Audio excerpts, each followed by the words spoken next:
Mesdames et messieurs, écoutez, merci d'être là. Que ceux qui ne sont pas assis s'asseyent. Et nous avons passé une matinée riche de vos apports et de nos débats. Et ça, c'est pas si fréquent et pas si courant parce qu'on était dans l'interactivité les uns envers les autres et avec nous, et c'était c'est tout à fait précieux.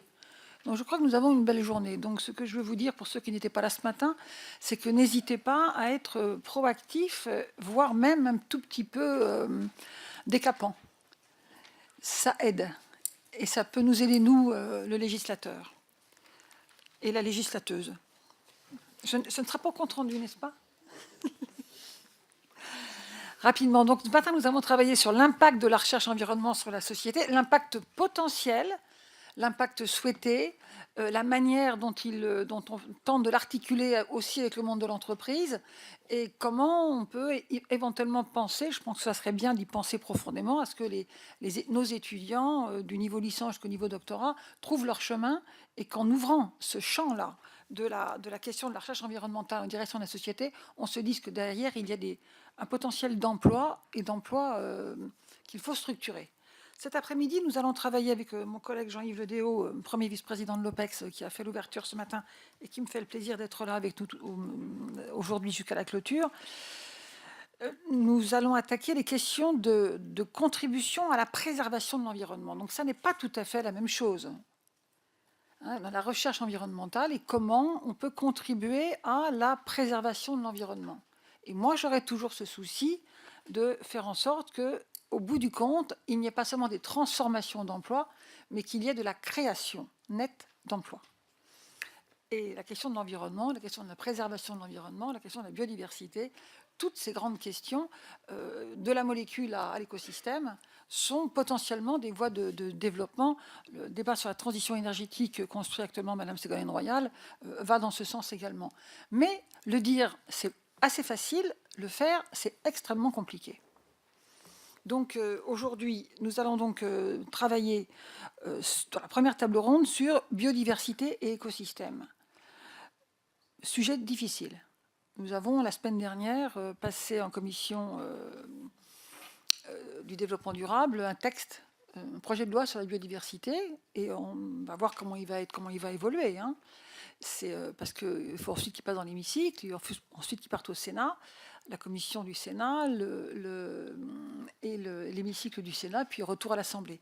Donc le sujet est stratégique et crucial, et je vais vous montrer à quel point il est délicat, puisque pour l'instant, nous avons on est proposé un Conseil national de la biodiversité et un Conseil national de la protection de la nature. Et les scientifiques sont dans la protection de la nature, et les institutions sont dans la biodiversité.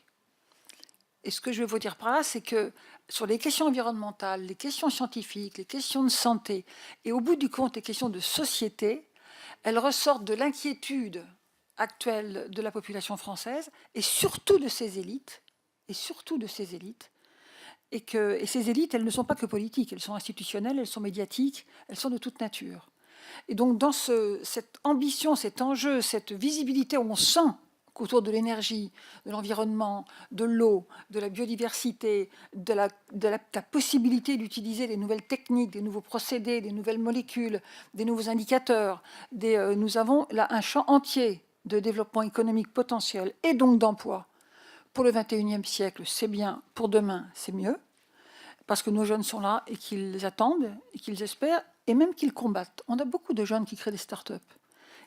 Voilà, donc je voulais introduire ce propos sur la question de la biodiversité et des écosystèmes par ce petit propos liminaire, un tout petit peu, on va dire, piquant, avec l'accent. Je vais donc passer la parole pour la première illustration. Alors, pour ceux qui n'étaient pas là, le débat a été organisé avec à chaque fois quelqu'un du monde de la recherche et quelqu'un du monde de l'entreprise et de l'économie ou de l'administration. Donc des opérateurs et des scientifiques. Et donc à chaque fois, chaque thème est illustré par ces deux témoignages. Le monde des opérateurs et le monde de l'industrie. Alors, il arrive que les opérateurs soient des administrations. C'était le cas ce matin, c'est le cas tout de suite. Donc sur la question de la restauration des populations d'esturgeons, nous avons tous mangé du caviar d'Aquitaine. rappelle qu'il est aussi bon que le caviar de Russie. Moi, oui, mais vous avez tort, il est très bien. On le trouve sur les étals des marchés, hein. En tout cas, peut-être pas les marchés, mais les marchands. Et donc,